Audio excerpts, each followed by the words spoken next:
Welcome to the slop farm. Enjoy the video.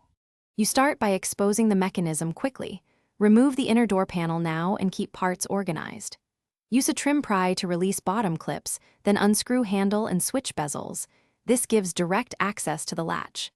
Disconnect the battery for about 30 seconds to prevent shorting electronic actuators. Once done, position a flashlight into the cavity and check the actuator, rods, and linkage for obvious disconnection or broken clips. Make sure to keep screws in a magnetic tray so reassembly is straightforward. You now test the core components.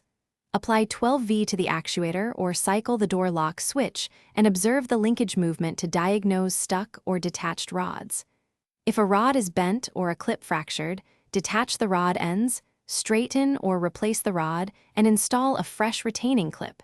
This restores proper geometry and prevents binding. Also clean and lubricate pivot points and latch surfaces with white lithium or silicone spray so motion becomes smooth.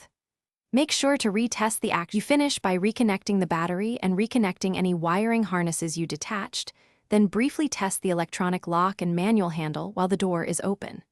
Once satisfied, align the door panel, press clips into place, and reinstall screws in reverse order.